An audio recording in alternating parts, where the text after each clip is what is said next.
Hello and welcome to Pods Like Us. I'm Martin Quibell, known to my friends as Marv, and this time I am joined by two great friends of mine, Tom Hunyady from Talk More Talk and Two Legs. How are you doing, Tom?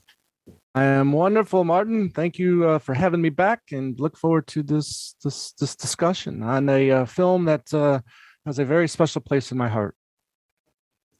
Same here, and I've been enjoying the recent videos that you've been putting up with Andy for the your record collections. Yes, thank you. Yes, the new series called Things We Bought Today, where we just show off, things we've picked up recently or, had in our collection for decades.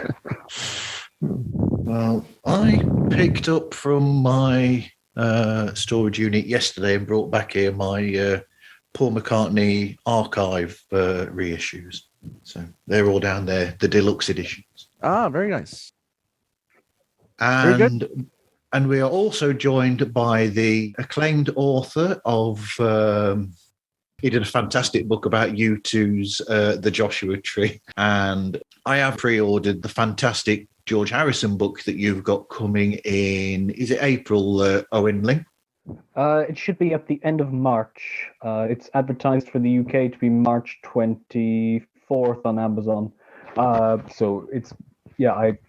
Last time I spoke to the editor, we were sending the books to the printers, and it's completely out of my hands. No, that's all I can say.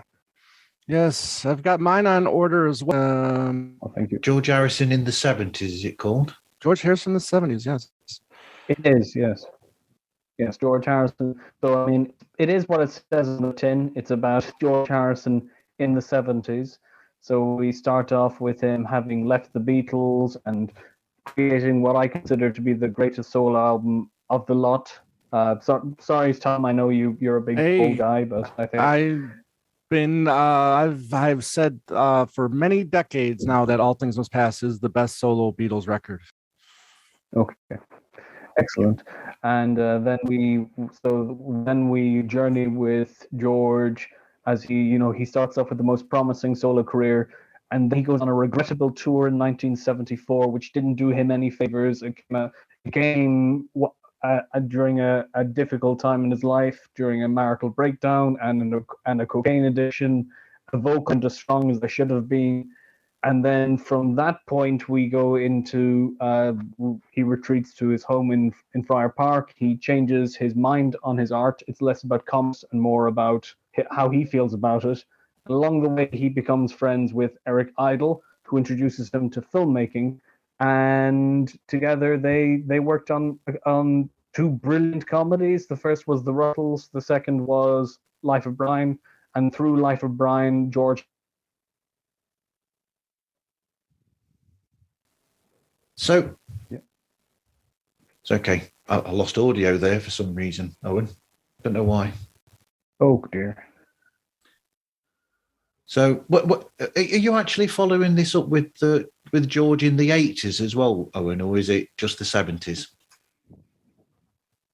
Just the 70s for now. I've written 2 books in 2 years, and I think I need to take some breathing time. Maybe I'll write about in the 80s. But Robert Sellers wrote Call during the 80s. None of his albums are that good from the 80s. I can see the Twitter onslaught from here. Please don't stop listening to this show just because of what Owen just said. Well, it's funny he talks about no good albums in the 80s because our next episode is going to be our Another Listen series, and we're going to be talking about Somewhere in England. So that should be another fun one. Indeed. I quite like Somewhere in England, but I think the biggest culprit is Cloud 9, which is just a stadium rock album by a guy who's interested in stadium rock. Okay. As they say, we agree to disagree. So we are here to speak about. So do I go into my big long essay or not? I don't know. Please do it. Yes. Okay, let's go for it. So On the 24th of March, it will be the 50th anniversary of the film The Godfather coming out. The film was based on the expansive novel written by Mario Puzo, where the filmmaker Francis Ford Coppola took that and wrote a script based on the book itself, using that novel on set. And if you look at the behind-the-scenes footage from the box sets, you'll see that he actually had the book with him on the set with notes written directly in the book based on what the film was going to take from the book and what it wouldn't take from the book. The book's author, Mario Puzo, was on set for a lot of the time, helping Coppola to craft a film that would influence feature films in the gangster genre even up to today. Despite the film's length, more footage was filmed but discarded by Coppola himself to keep the narrative from dragging. And even if that had been inserted, it would only have been around 40% of what was in the book itself. Around the first quarter of the book is actually an explanation of how the mafia families had come about in detail, which was seen as unnecessary to the film. Instead of which, Coppola, along with Puzo as an advisor, honed in on the family that the book was about for the main part of the story, the Corleone family, headed by Vito Corleone. The film is an explanation of the contrast between violence with the crimes committed therein, whilst also looking at the strong familial bonds between a real family, showing a tenderness and closeness. Vito himself is at odds internally, understanding the dichotomy and innate hypocrisy, but knowingly understanding that the die is cast for his own self. It is because of this that he tried to keep his youngest son, Michael, away from the family business, instead being happy that Michael was seen as a honoured serviceman of some note. However, Michael loved his father, Vito, and he also has that strong familial bond. And when his father was shot, he naturally felt compelled to react. It is a cycle that, despite everything, is predetermined, as you can see through all three of the films, where it keeps trying, where Michael, when he becomes the Godfather, he tries to change things and he can't, no matter what, because it's determined once it's started, that cycle just keeps turning and turning. What do you think?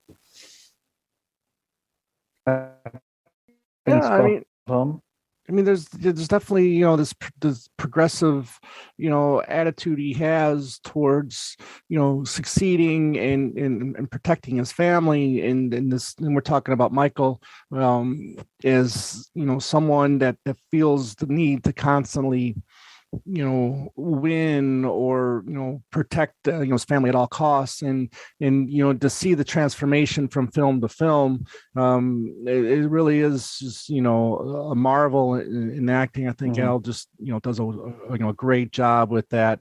And then the same thing can be said with Brando too, with him in the first, and then De Niro portraying a young Vito Corleone in part two, and seeing, both aspects of where he was at the first one and then how he came to power in the second one. It's definitely, great storytelling on both Coppola and Puzo's part. Absolutely. Owen? Yeah, I agree. I'm probably in a minority that while Godfather Part 2 is widely considered the superior film, I'm probably the only person who thinks it's vastly superior to the first one, as much as I do commend the first one. But the first one to me is a straightforward narrative about mobsters, whereas the second one is visual poetry. I mean, the way that it interlocks all these emotions, these disparate timelines, the fact that Pacino's Michael and De Niro's Vito Corleone are spiritually connected in this, often within the same frame, that whatever Pacino's Michael does is to destroy his father's glorious legacy. And at one point where Pacino's Michael is worn down by everything he's doing, his father just grows grows more confident and more handsome and more successful. And then it comes to this deeply impactful final scene where Michael Corleone is prematurely aged and left with nobody but memories of his father surrounded by family. It's almost Shakespearean, that. I agree. I mean, I think a lot of people that have spent time with the trilogy, I think everybody will recognize that, part 2 is better to superior than part 1. But I think it's part 1 that draws you in. I mean, if it's not for that, you're not going to enjoy part 2. I would go on to say that, part 1 is also the one that's, it's more quotable. I mean, you see, this is the film where everybody quotes from. It's just in a way more enjoyable film commercially, I think, just because it's just so straightforward, like you said, and then when you get to the part 2, I mean, it's more time consuming, it's more focused. You're taking the energy to watch all the the character growth in those stories. But yeah, I can definitely agree. I mean, I don't know if it's vastly superior than the first one, but it's definitely yeah. I'm in a minority in that. But Martin, it's interesting you say Shakespearean, because part 3 is inspired in part by King Lear. Yep. Yeah, there's one scene that is almost lifted directly from King Lear, which is that when Pacino's Michael starts screaming for Fredo, a storm is billowing outside, and it is King Lear screaming through the storms. I meant also Shakespearean in the way that very often you'll find in Shakespeare there's characters where one character starts one way and another character starts somewhere else. So you've almost got exactly the same thing with with Michael in Godfather Part 2. You've got Michael where he starts at one place and he ends up there, and you've got Vito in his section where it's actually switched around. The characters are now the travel, so you've got one traveling this way and one traveling that way. So it's like an opposites or a contrast to each other that you also get in a lot of Shakespearean plays or a lot of his dramas, anyway. I agree with that. And in the Beatle world, Shakespeare is oh, loud toot and I splat. I like how Owen he brings it all back to reality. So, but there's a lot of things about the film where I think they ended up being perfect with the cast. For instance, I think the casting of Al was perfect, even though it was not what the studios wanted. And I think, so you've got him. James Caan is perfectly cast as Sonny, and then you've got Robert Duvall as Tom, and even I happen to be a huge fan of Talia Shire, the actress, from that and in the Rocky films as well. I think she's an incredible actress that's not that known. And then Brando is perfectly cast, and his portrayal is phenomenal. Yeah, I agree. The Coppola had to fight for a lot of these castings. I mean, the studio wanted, everybody and anybody except Pacino at the time, and Coppola, you got to see, things that Pacino was doing, whether it was plays or his film, including Panic, the really good Panic in Needle Park, which is really how he came to attention in the film world. But the casting of Brando and what he did to to bring the Don to life, and when you have the box set, you see the casting stuff, and you can see De Niro trying out for Sonny, and how different that would have been if De Niro ended up getting that role. But yeah, the casting, and the thing is he went through so much trouble, because I mean, one, they didn't really care. They didn't want him to direct it to begin with either. I mean, they had so many other people that they, studio Paramount, So, but yeah, it all worked out for the better, luckily for us. But yeah, sure. Casting wise was spot on.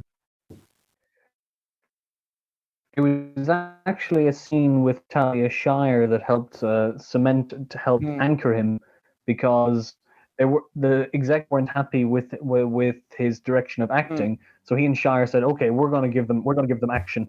And they rehearsed where Connie, which is Talia Shire's character, is beaten up by her husband, and he's whipping her with a belt, and they're throwing plates, and I mean Shire, who's Coppola's sibling. She recognized his fury, so that they went in with this desire to say, "We are showing you what we can do," and it's a very powerful scene. Yeah, spoiled guinea brat. Yeah. It is. Yeah. Well, I think they ended up with the right director as well, because they had, but in Coppola, they had a director who was very much. He went above and beyond, essentially, in a way, going to the extremes that he did with getting the script to where it was and working out what it was that was needed from the book to put across, and what wasn't needed as well, because that's a part of it as well. And so they'd found somebody who was 100% in for it, and not just doing it as a job, but it was like something that it was almost like he was compelled to do it, and he had no other choice in a way. Yeah. Right. Well, to do something like this and to have it more authentic and be accurate, you really needed an Italian director to do this. So, I was reading that, they also offered this to Sergio Leone, which, again, I think he would have probably done a well job, on this as well if he had taken the job. But Coppola was great. He was absolutely the right pick for this job. And go ahead. Sorry. Well, the thing with Coppola is we have to remember he's a writer first, a director second. So that's why I think that's why he's good. He had the script mapped out, and he could see the scenes unfolding as he was writing. And he, unlike his peers Scorsese or Steven Spielberg, he's an artist in that I don't think he's ever directed something he hasn't written himself. Right. Whereas Scorsese or Spielberg tend to take scripts polished by other people, as we saw in The Departed, which was supposed to be directed by someone else until DiCaprio contacted Martin Scorsese, which won Scorsese an Oscar, so he's not complaining. Right, no, he's not. And you got to remember, you brought up a good point that, Coppola is a writer first, and he did win an Oscar for screenplay for Patton, so, he has already had some success as a writer. But you mentioned Sergio Leone Sergio Leone as a potential, but in a sense, I'm almost glad also that he didn't end up getting it, because we might not then have got the incredible Once Upon a Time in America. Well, yeah, that's true, but then you got to look at the timeline too. I mean, look how much 12, 13 years later, 10 years later. I mean, and I mean, a lot of that stuff. I mean, that was a dream project of his too. So, I mean, a lot of those dream projects take a long time to get off the ground. So yeah, I can understand why he would want to put his focus on that and then refuse it. So, but yeah, I think Sergio would have done, fantastic as well. But yeah, we probably wouldn't have gotten Once Upon a Time in America, which is another mafia film that I enjoy. It is a beautiful film. Yeah, I mean, exactly. And you have to see it. I mean, I've got that 4-hour cut that came out a few years ago, and that where they reconstruct it and they put in some scenes and it's something that you definitely need to see now, rather than when it first came out, where they the studio cut it and mangled it up, chopped it up to pieces and just made no damn sense. Yeah. Well, I mean, we're going on a tangent here, but with that, it's fantastic, and so I was just suddenly reminded of Once Upon a Time in the West by him as well, then, with that opening sequence there, and that's beautiful as well. But that's not a gangster film. But Leone is just an incredible But visual director. Yeah, not a gangster film, but criminals nonetheless of the genre. I mean, it doesn't matter what the backdrop is. I mean, it still has that same feel to it.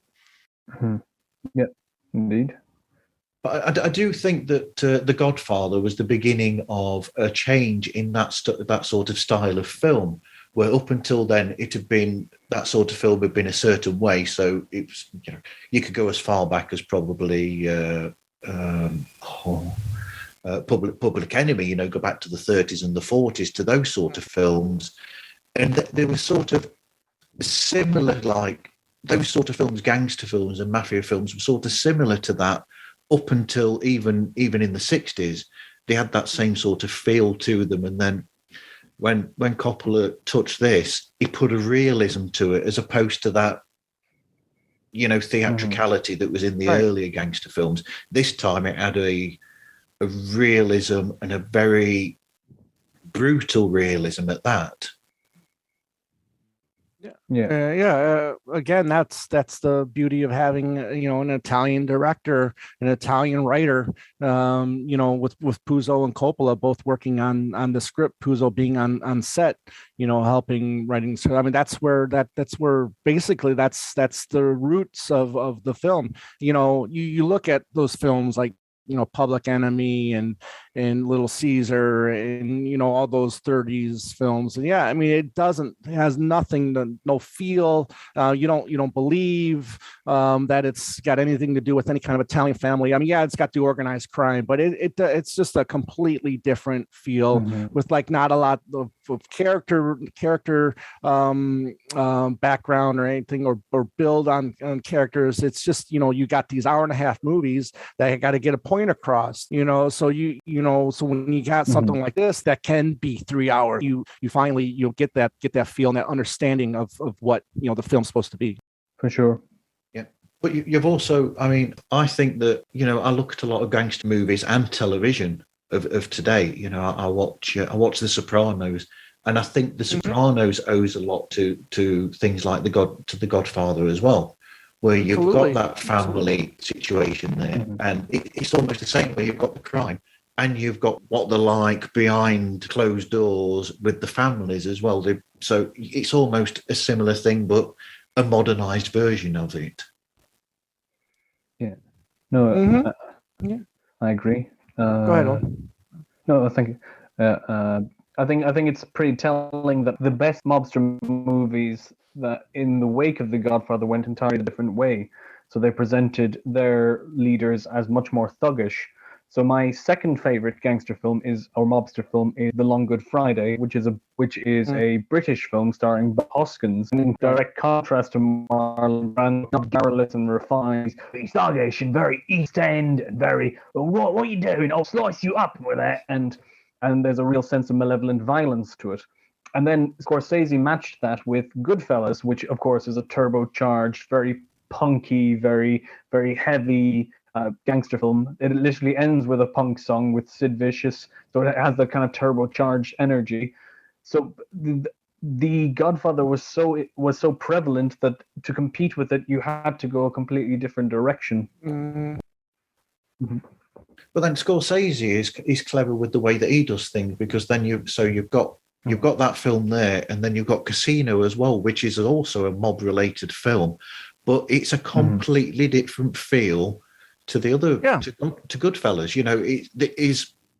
It's done incredibly to be able to. It's almost like it's a different genre, but it isn't. They are very different films and feels. Yeah.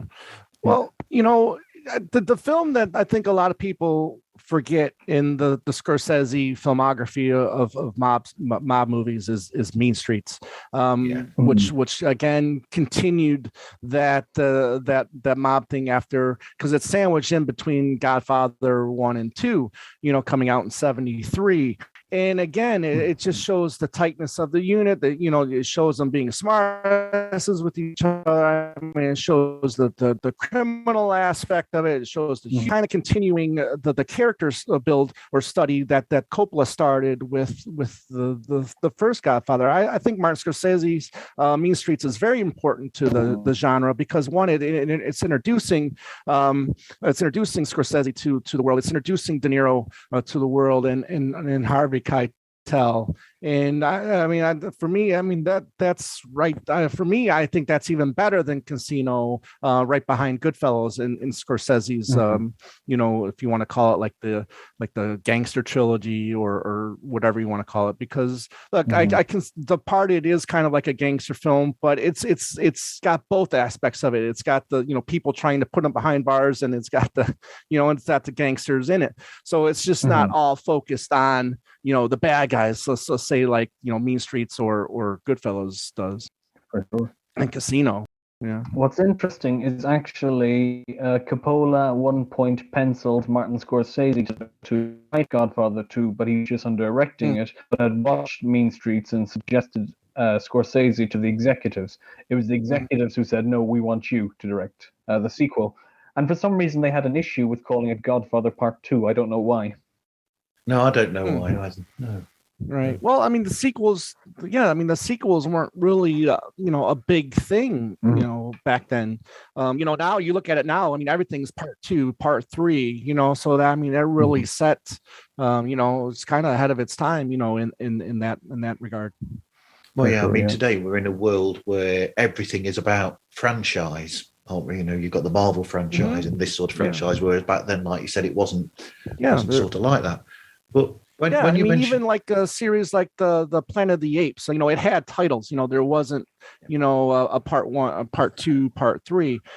So I can see how they probably wanted to have it, as its own title. But I think part 2 works perfectly. Yeah, I was going to say, when you mentioned Robert De Niro, it reminded me of another one that a lot of people don't think about, which would be A Bronx Tale, which I think is a great film and also a very different, but it is a mob film, but in a way, but that's an incredible film as well. Right. Again, it shows, both sides of in a way, it's kind of like a precursor to this new film, The Many Saints of Newark, which was like a prequel to Sopranos in a way. Here's a working man, and he's got he's raising a son pretty much on his own, and trying to keep him out of this world, and it takes the murder of the man that he admires to pretty much take him out of this lifestyle, and in a way analyze this too. Was kind of like a kind of, I don't know, influence maybe on The Sopranos as well, with the whole therapist aspect of it too. I would imagine that when that movie came out, David Chase probably wasn't too happy about that, because I'm sure he probably had The Sopranos working in his mind for quite some time, with Analyze This coming out just 2 years before The Sopranos. Yeah, and then you mentioned the family bit with that kid from A Bronx Tale. That reminds me of another one of my favourites from recent years, which would be Road to Perdition with Tom Hanks. Okay. I think that's a great film as well. Where that's a hitman essentially for the mob, or for one of the families, and he is trying to protect his family, because it's almost as though his family don't know what he does, and then suddenly that dark world that he's in starts to affect his family, and he's got to protect his son essentially and get him out of the way, because his son's found out what he does. Yeah, I mean, it's fine. I enjoy Road to Perdition. I don't necessarily put it on the same level as like a Goodfellas or Godfather, but it's definitely got that feel. I mean, the casting of Paul Newman is I'm a huge Paul Newman fan, but I just thought maybe that wasn't the best casting, as much as I like Paul Newman and stuff like that. I found Creed to be strangely miscast, because that was the first film he worked with director Sanders, who then went on to direct 2 of his Bond films. But accents have never been Daniel's forte. He's not, and that Chicago accent is pretty damn dreadful. Right. Yeah. In his accent in Knives Out is a bit exaggerated as well. Oh, good. Yeah. The knives are red. Yeah. Then, of course, I mean, you've probably also got. I mean, do people actually forget about the film The Untouchables as well? No, I don't see that at all. I see that as a film that people consider pretty high up there in the mafia style movies. I don't think that one gets forgotten at all. Again, I mean, you got an explosive, underused De Niro in a way where, I mean, he's only in the movie for maybe 15 minutes tops. But again, it's just, if it is forgotten, it's because it just focused so much, on the Kevin Costner and Sean Connery relationship, that maybe if it does get forgotten, it's just seen. Yes, I mean, it's the main focus. It's them trying to put Capone away, but it's not like it's the main focus of the film. But even though he's not in it for long, That's the first rule. Yes. Even though he's not in it for long, though, Robert De Niro does make his mark in Untouchables, especially with the baseball bat. Oh.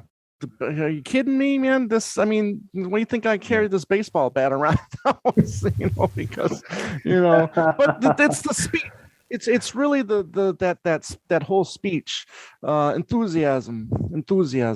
That just really draws you in, and he just does it so well, But what I would like to have seen a little bit more De Niro in that movie, probably. Yeah. Another case of Sean Connery using a Scottish accent to play somebody else in another act. Yeah. I'm from Dublin, Ireland.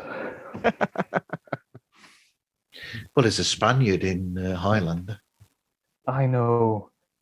And he says, I'm from Spain. And then you've got Conor McLeod, King of Spain. Anyway, carry on. Oh, and you were saying something. Just, I commend De Niro's acting. I think he's incredible. But that is not an Academy Award-winning performance from Connery. No way in hell did he, especially considering that he was up against Denzel Washington that year. Right. Mm-hmm. If the film's not underrated or overlooked, I think the director of Untouchables is sometimes overlooked. Brian De Palma quite a lot. I don't think people seem to realise how many great films he does, because he's almost like a filmmaking chameleon, because he'll make one film of one style and then suddenly he'll jump ship and go and make a film that's completely left field of what he's just done.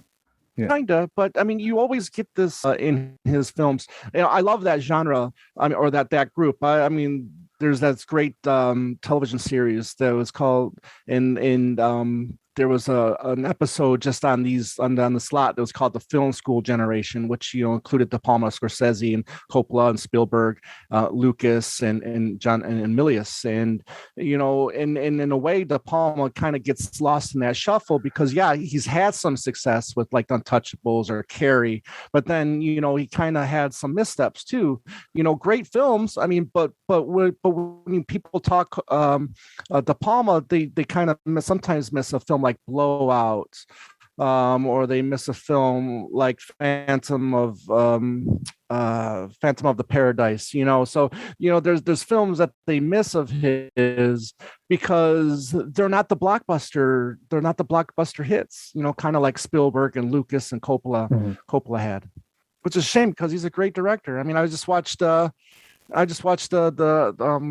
Raising Cain film with John Lithgow, and it's a film that did okay, but it didn't do great in his catalog. Same with Snake Eyes. I mean, Snake Eyes was okay, but again, it just wasn't, it wasn't great. I don't know how you guys felt about that, but he wasn't consistent, I don't think, like a Scorsese was, or even a Coppola. But then you've also got I've written a few different types of film here. I mean, I think the Firm as well. That's a mob film with Tom Cruise of all people, essentially, because he's in a law firm that is the law firm for the mob, and that's completely different. So, and basically, I've got a list here of films that look at it from a different angle. Because I mean, even then, you go completely different, and you got a film like Married to the Mob, which is essentially a comedy film. But it still touches that subject as well with Dean Stockwell and Michelle Pfeiffer. Yeah, I mean, that's a film I haven't seen in a long time, so I really can't that comment on it. But yeah, I had seen it, close to when it came out, or not long after it came out, I should say. But it just didn't leave a mark on me like those other films did. Maybe because of the comedy aspect of it, but again, it's something like that gets lost in the shuffle from all these other great classic mob films. Mm-hmm. Yeah, he's technically just somebody trying to. I think that Married to the Mob. I think they had this. There was this period where they were trying to take the general idea of mafia and just see what different elements they can give to that basic idea. So I think the comedy was just another idea that they thought, well, perhaps we'll try this with comedy and see if it works. Well, when you look at it, these films are funny in a way. These serious films are funny in a way. Maybe just the way they talk, maybe their accent, or the way they, they're smart asses with each other.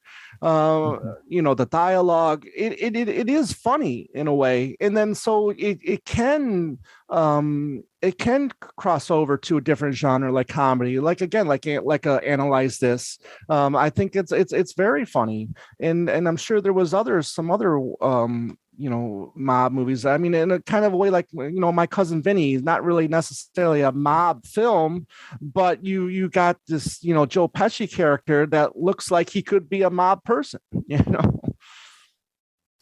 Well, yeah, I mean, there's almost like in these sort of serious gangster films, you have got humor in the almost matter of factness that they will, like such as the famous line, that leave the cannoli. I mean, that is funny, but it's just a throwaway line that somebody would just say in general. They're just like, oh look, just leave that, pick up the gun, get out of here. Yeah, but it's funny because it's just the way that it's delivered, and right.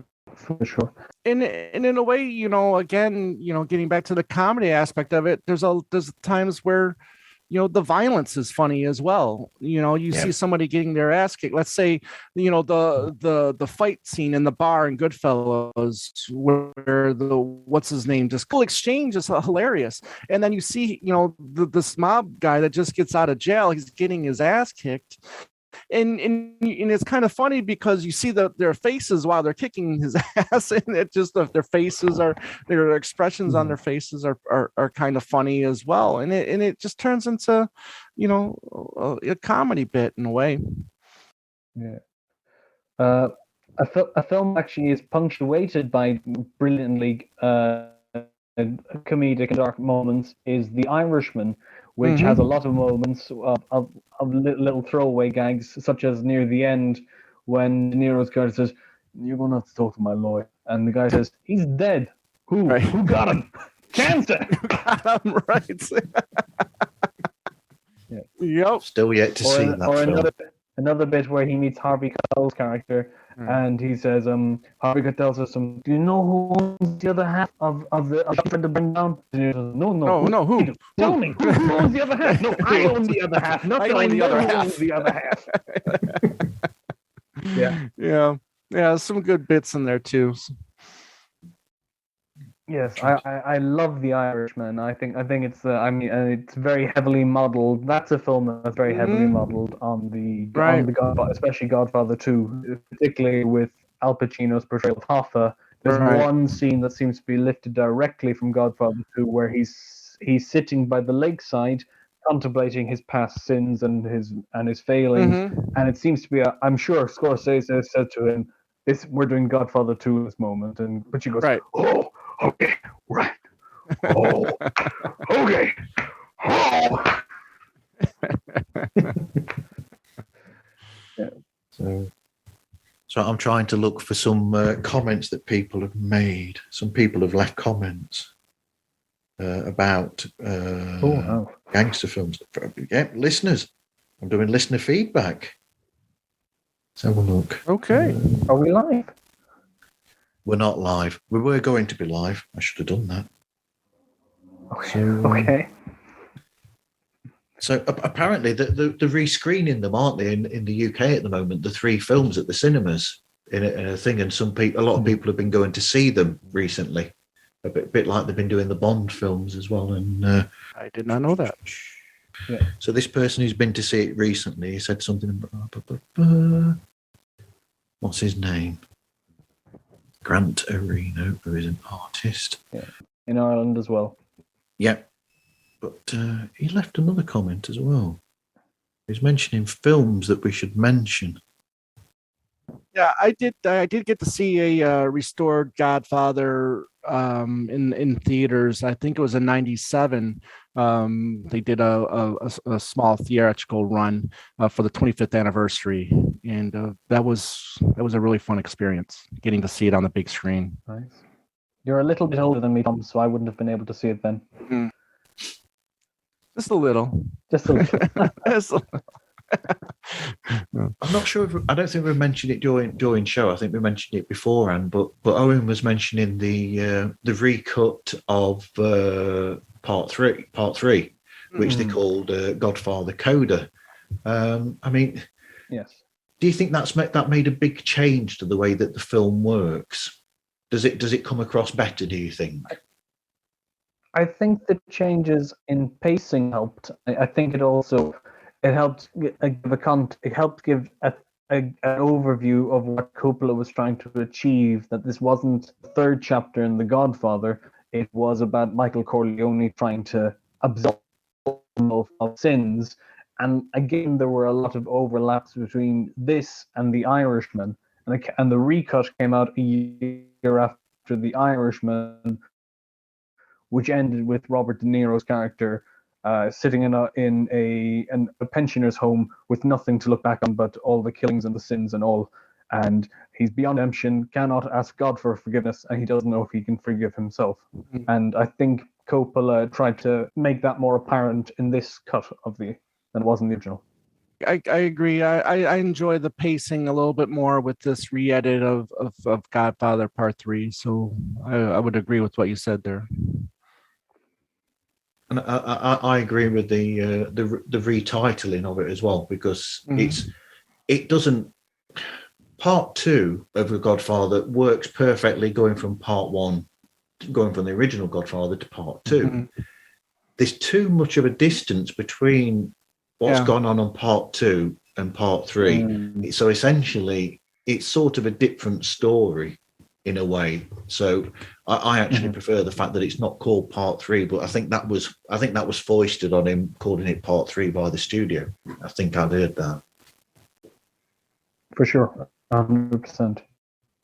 Yeah, but I mean, the only thing I'm sure the only thing the studio had on its mind at that time was money. Mm. So I mean, I think that whole thing was absolutely rushed. I don't think it was very thought out thoroughly as well as it could have been, because again, I mean, a lot of people were just blinded by money.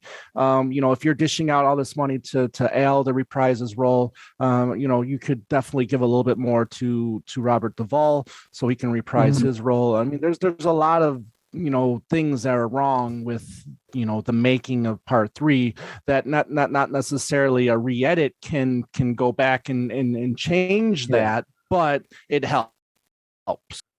Yeah, because I think that was Coppola's intention, that the first one was going to focus on the first brother, which is Santino. The second one was going to focus on the second brother, which is Fredo, and the third one would have been about Tom Hagen, showing his authority, the black sheep of the family, the adopted son, but yet he's the one who should be the Don. He's got the best smarts. He's got the best.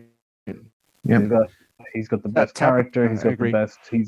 And then let's not forget too, one of the great special features, I think it's one of the Easter eggs, was a little small interview with Puzo, who he was talking about, doing a script for part 4, which I think only a couple people had seen, including Coppola and De Niro, who was going to reprise his role as the Don. And this part 4 was going to kind of concentrate on the rise of Sonny Corleone and how he became the hothead that he became, and then the continued success and growth of Don Vito Corleone as well. So that could have been interesting if that had the potential to be made, but then Puzo died, and Godfather 3 was pretty much a flop in a way.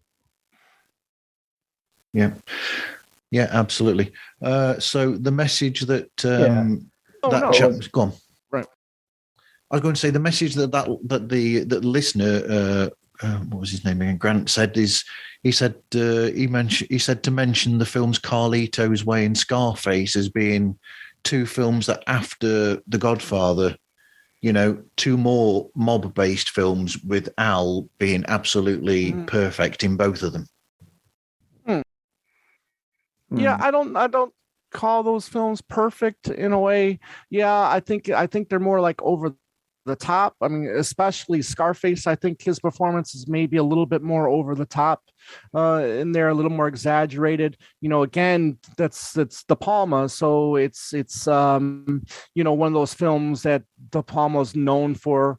But for me, I think his character is a little bit more over the top, which maybe that was required for that role. But I don't sit here and put that in the same pedestal as maybe a Godfather Part 2. Very enjoyable film, don't get me wrong. I love it, but when you really sit down and look at that, and in Carlito's Way again too, but to a lesser extent, I don't think it's a perfect film, and I don't think you can put that on the same pedestal as a Godfather or Godfather Part 2.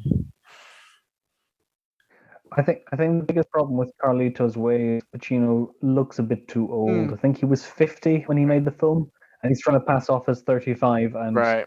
I mean, he looks better at 50 than I do at 28. But still, you're not fooling anyone at that point.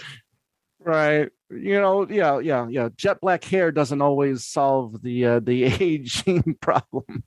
Look at McCartney. Yes. Yeah. Yes. Yeah. That's right. Yeah. Brian May got away with it for long enough.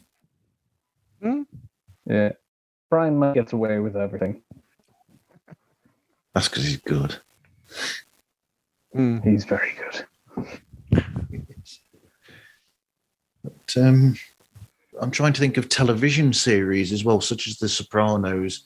And you got Boardwalk Empire with Steve Buscemi. That was a pretty good series, not maybe as groundbreaking as The Sopranos was, but again, you've got that organized crime aspect of it, and even though it's not really mafia base, but there's still the same kind of organized crime that you would have seen on Sopranos. So I think that was a pretty good one. But yeah, I mean it's what else was there for mafia TV shows? Yep. Peaky Blinders. Yes, to a degree. Yeah, I mean, but a film that didn't quite possibly make it, but could have done, would be, I would say, probably Bugsy with Warren Beatty. I think that film could have been a much better film, but I'm not sure how it could have been better. It's just there's something about the film that just doesn't hit the mark in a way. Was that the Dustin Hoffman one? or Warren. Was that Dustin Hoffman or Warren Beatty? Which one am I thinking? Annette Bening. Yeah, Warren Beatty. Yeah. I don't buy Warren Beatty as No. I think he was the issue with it. I just don't buy him as somebody that could be a gangster. Another one too that but dealing with the Irish mob would have been State of Grace with Gary Oldman. It's the one that I think is an excellent mob film that shows the Irish mob trying to get in with the Italian mob and the struggles they have with that. So I think that's one that everybody should check out as well. Mm-hmm. I think most films with Gary Oldman, I think you're onto a winner. Yeah. Listen, Gary Oldman was on a great roll there in the in the late 80s, early 90s. He did some really outstanding work then. I think he's still doing outstanding work, but he was on I think a great winning streak back then. Yeah. I rewatched The Dark Knight recently, and he's very good in that. Yeah, he's a pretty good Commissioner Gordon. Yeah. Mm-hmm. Trying to look at my collection here to see other gangster films I've got. American Gangster, Russell Crowe. Yeah. American Gangster with Russell Crowe and Denzel Washington. Again, I'm not the biggest fan of the versus, good guy versus bad guy. When I'm watching a mob or a gangster type film, I just want to see the gangster side of it. So I really thought that movie could have used more of that. But it is interesting to see the tactics of like the good guys and how they, come to bust, the bad guys. So I mean that was interesting on that level. But I stand the test of time like a Godfather or Goodfellas. Yep. Do you think Goodfellas is helped by the fact that it's actually based on a true story? Do you think that makes it even more interesting? Oh, absolutely. 100%. Absolutely. Yeah. 100%. Yeah. I think that was I think that's what he said to the screenwriter. Scorsese said, "I've been waiting for this book all my life," and the screenwriter said, "I'm waiting for this call all my life." But there again, you've got a perfectly cast film there with Ray Liotta and then when you've got that scene in the bar as well with Joe Pesci, there's a strange mix there with Joe Pesci where you've got, it's funny, that sequence, but there's a brutality and a cruelness to that humor as well in that sequence. It's almost frightening and it's definitely frightening. Yeah, I mean, a lot of these people were bad. A lot of these people were crazy, and Goodfellas does a great job showing that. I mean, a lot of them didn't care whether or not they went to jail or not, and I think they talked about that. I mean, like for instance, Joe Pesci in Casino, where he's confronting the banker and saying that he's going to bash his head in with a baseball bat, and when he comes out of the coma, he's going to do it again because he just doesn't care. These guys are going to do what they have to do, to continue living that lifestyle that they're in. I think it's to Pesci's credit that when he returned to acting in The Irishman, he discarded all those, angular physical roles for something much more cerebral, but no less nefarious. And I think actually in Irishman, it's the performance of his life. He's very bad. He's acting De Niro, Pacino, and he upstages them both. Yes. Yeah. No, he was a plundered 180 difference between Casino and Goodfellas, and then here he is, more subdued, more calm, more relaxed, and it's just a wonderful performance and well deserving of the Academy Award nomination that he got for that. Yeah. Yeah, I with all due respect to Brad Pitt, I don't think his performance in Once Upon a Time in Hollywood, where he just smoldered along, looking handsome, was worthy of an Academy Award. Right. Yeah, but in a way, I can understand him getting it or him not getting it, because again, you can't keep giving the same the actor the same award for portraying that style of person, being in the mob. I mean, I can get why they the politics of it and why he wouldn't have won that award. Yeah, I suppose so. I've just been served pasta, which fits with this subject. Anything about bringing a lunch? Oh, that's funny. I know. I'm sorry about that. I should have brought some cannolis with me. Yeah.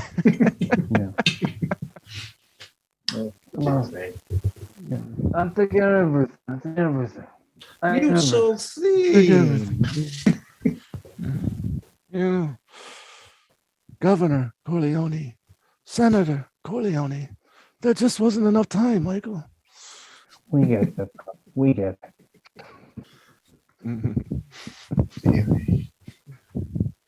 But I just remembered another cool bit is the fact that there's a sequence in the original, the first Godfather, that's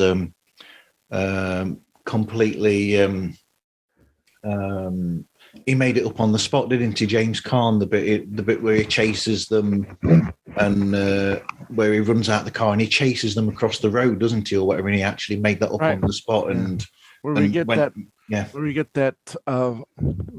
that famous Phantom Punch with his brother-in-law. Is that the one scene you're referring to? Yes, that is the one. Yeah. Yeah.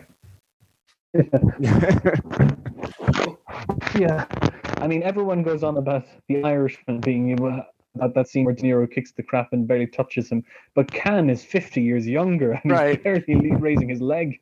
Right.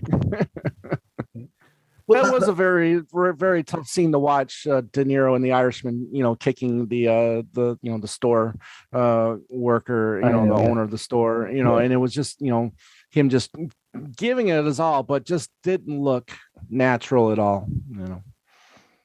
No. We've got the problem I was at there. the IFI in Dublin, and people were literally guffawing with laughter.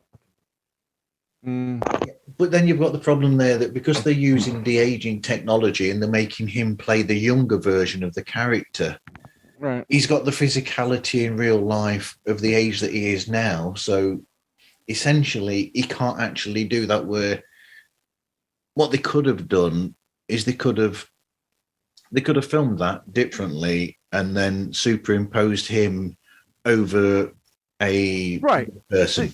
Right. They could have done what they did with like Christopher Lee in the Star Wars prequels films, where they just have the body, the younger person kicking the guy, and then putting De Niro's face on it. Same thing like they did with The Sopranos, when the mom died in there, and they did the one scene in the third season where it's a body, but they've got the face there, and they could have done many different things with that, but yeah, it just didn't feel natural at all. No. I still think it's cool that we've got Christopher Lee and Peter Cushing in the Star Wars universe. Oh, isn't that great? Never thought of it like that. No. Another film I just thought of too that kind of gangster related that I enjoy is Killing Them Softly with Brad Pitt and James Gandolfini. I don't know if you guys seen that one or not, but I enjoy that film. Yeah, there's various times, going back to the Brad Pitt mention earlier, there's various times where I think Brad Pitt has actually acted better than what he won, the role that he played, that he won the Oscar for. Okay. Yeah. He's had some great performances. I mean, Curious Case of Benjamin Button, as we talking about the whole, de-aging process, which probably gave the Scorsese the okay to do something like The Irishman and the whole digital de-aging process. But yeah, I think Brad Pitt has his moments. Curious Case of Benjamin Button, I think, is one of them. Yeah, no, he can be a very fine actor. But that's often the way that actors get their Oscars for undeserved performances. I mean, when you consider Yeah. Pacino was in The Godfather 2 and Dog Day Afternoon, and he wins for Scent of a Woman. Sense of a Woman. Yeah. Can you think of a greater disservice? Right. Dear me. Agreed. Yeah. Yeah. I mean, Dog Day Afternoon is an incredible film, really. It is absolutely, Yeah. and and then you gotta give credit to an actor like John Cazale as well. His performances. Pacino admired him.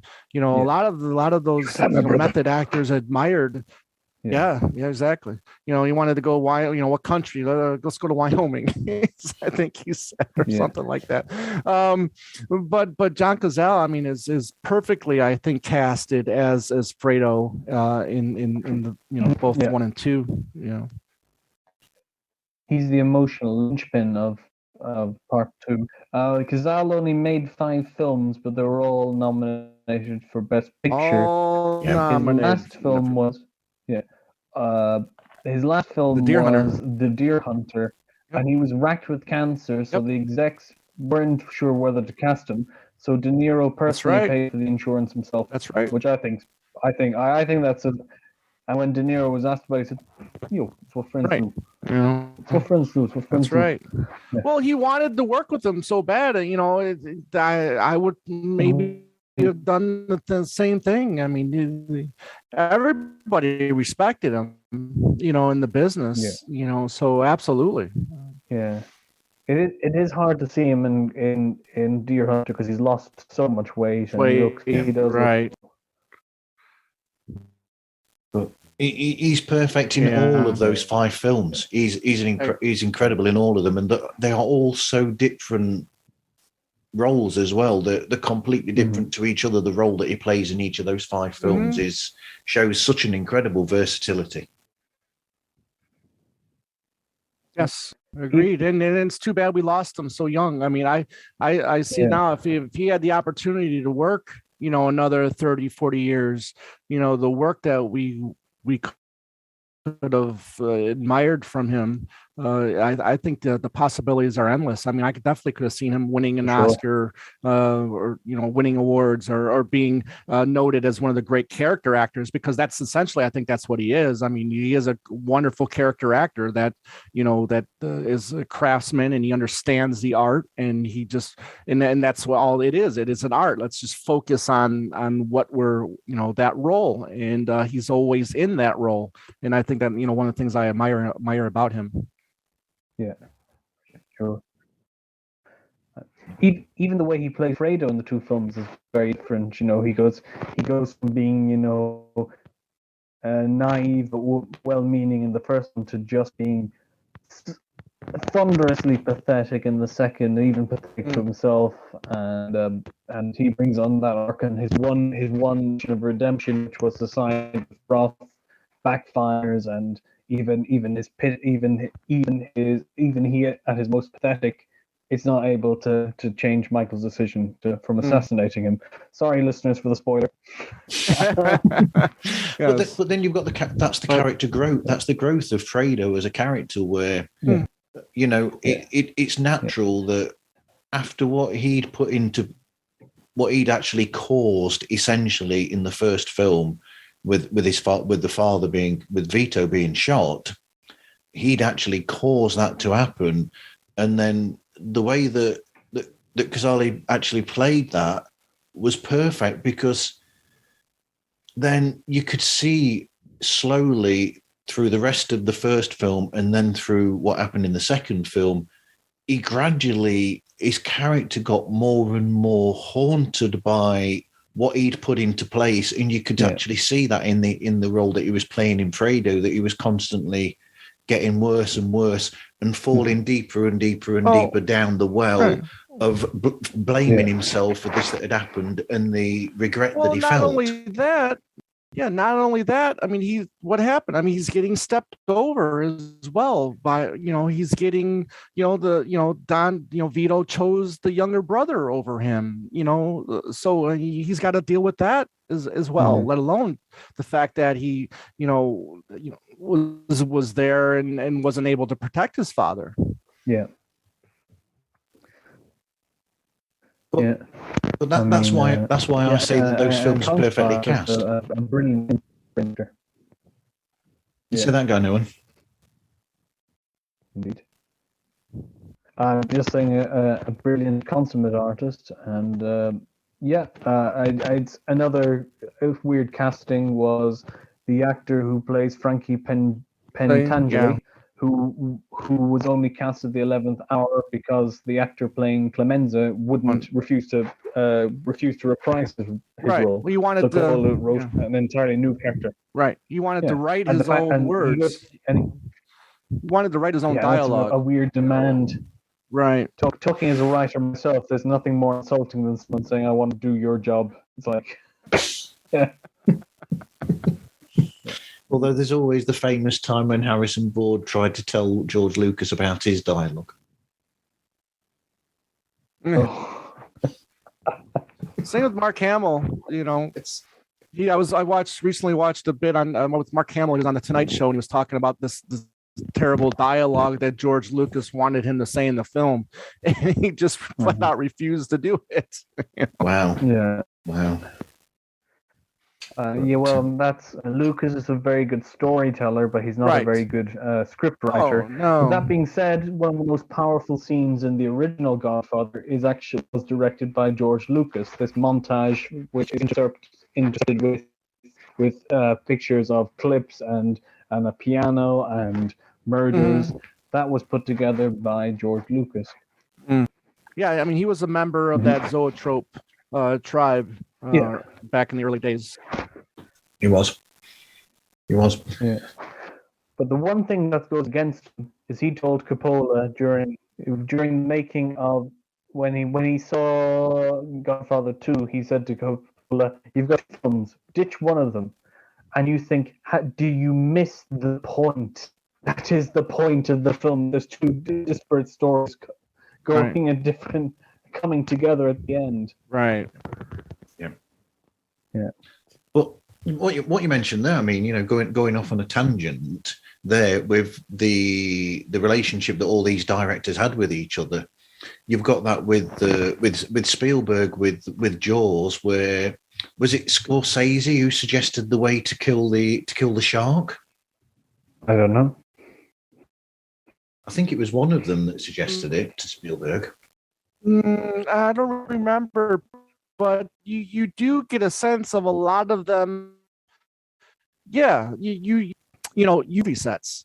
Whether or not it's De Palma helping George Lucas write the scroll for Star Wars, or it's someone suggesting how to kill the shark, someone's writing this, or someone's directing a small bit in this film. You see that friendship and that understanding. If Scorsese is better at directing a certain style scene, the film's only going to benefit if that happens. It's Coppola's film, but let's say a Scorsese directed like a little 2-minute scene, and if that's what's going to make the movie better, they know that. They know their weaknesses. They know their strengths. And that's why that's such a tight group. That's done so much amazing work over the years. But with every once in a while, with the advice of one of the other ones, or advice as Arnold Schwarzenegger was saying in Pumping Iron, and it was just miracle that all of these were, they all knew each other and were able to form this bond and help each other out from time to time. Yeah. I mean, why it meant so much to Scorsese when he got his honor. It was presented to him by Coppola. That's right. When Scorsese won his Oscar in 2007, it was presented to him by Coppola, Spielberg, and George Lucas. George Lucas, his three best friends give him his first Oscar. Yeah. And I mean, I've seen pictures of George Lucas on the set of Apocalypse Now as well. Yeah, And then you've got Spielberg on Star Wars. Spielberg's there with Phantom Menace. I mean, you see a lot of that. When you watch those behind the scenes and documentaries, on the DVDs or Blu-rays, whatever it is you're watching. Yeah. So we'll just go back to the subject of gangster films then. So would you say that The Godfather or The Godfather Part 2 is the best gangster film, Tom? I would say between Godfather 2, and Goodfellas. For me, whenever I'm watching one of those three movies, I'm going, this is the best, mob movie of all time. If I'm watching Godfather 2, I'm going, this is the best the mob movie of all time. So for me, it's the cycle of those three films that really, if I'm going to recommend a mob film from somebody that's never seen one, I'm going to, recommend they watch those three films. Yep. What would you say, Owen? So I would go with Tom for Godfather 1 or Goodfellas for best gangster or mob film, especially American. I do think that On Good Friday is a very good contender for Britain. Agreed. But I would say that the best American film of all time is Godfather 2, because I think it's the history of America. It's the history of the immigrants. It's the history of society in America in a stunning 200-minute film. Yeah, I mean, we completely forget that beautiful scene of them in the second Godfather film, where they arrive at Ellis Island, and that's the whole story of the Italians moving over to America. Absolutely. So it's got so much there. And like you said, it's the history of America, essentially. Right. There. Yeah. My great grandfather came to America in the early 1900s from Sicily. So in 2014, my wife and I we were able to go to Sicily, and my wife's family had a house there at the time. So we got to visit there, and we actually went to Corleone, and it was really upsetting, or it was really disappointing when I learned that the scenes that were supposed to take place in Corleone weren't filmed in Corleone. So here we are. We go to this little town, and it looks nothing like the movie. But yeah, it was just one of the great highlights of my life so far was going to Sicily and experiencing just the beauty of that island and the history of that island in 10 days of my life. Italiano. Yep. Bene, va bene. Vorrei migliorare il mio italiano. There you go. I would probably agree with Tom as well that to go to the Godfather and to Goodfellas as well. To be honest, I think they're both. I mean, you want to go. I mean, I see Goodfellas and Godfather, but then graduate to Godfather Part 2. You're not gonna, I don't think you're gonna tell somebody, hey, watch, Godfather Part 2 first because it is the best mob movie of all time. No, you have to watch The Godfather first to really understand, Part 2. But it's not until you watch Part 2 that you understand that that's probably is the best, mob film of all time. But on an entertainment value, Goodfellas, though, I mean, that this is really, again, a 2-hour plus movie that just flows beautifully. And you really can't take your eyes off of it once it starts. No, but then with a really good gangster film, you don't want to be doing that with any mob film. You don't want to be taking your eyes away from it because you miss too much. I mean, especially if you did see Godfather Part 2 first, you've got a problem there because of the fact that you've got something going on with Michael, and then it transitions to a sequence in the past with Vito, right? And that because it's all over the place with time.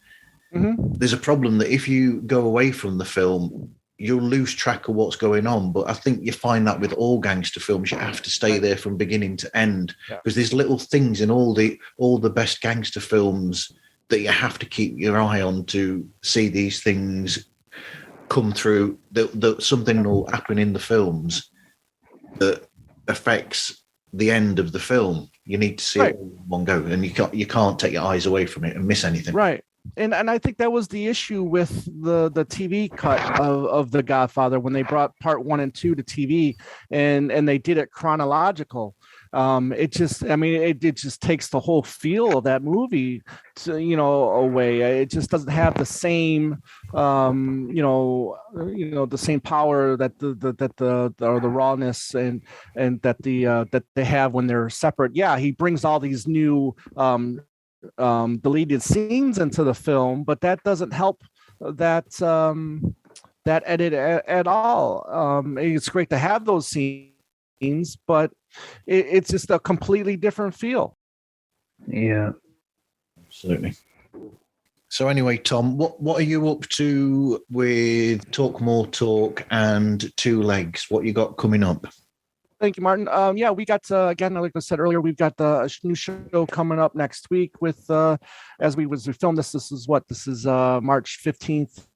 The next Monday, we're doing our another listen series where we're taking a look at George Harrison's Somewhere in England. And then we're always busy on Two Legs. Andy and I, we're going to be having another author on again soon, talking about his new book, Ted Montgomery, and it's called Beatles Through Headphones. So that'll be coming soon, and we're going to have Chip Madinger and Mark Easter, who brought us the great 8 Arms to Hold You book back on the show.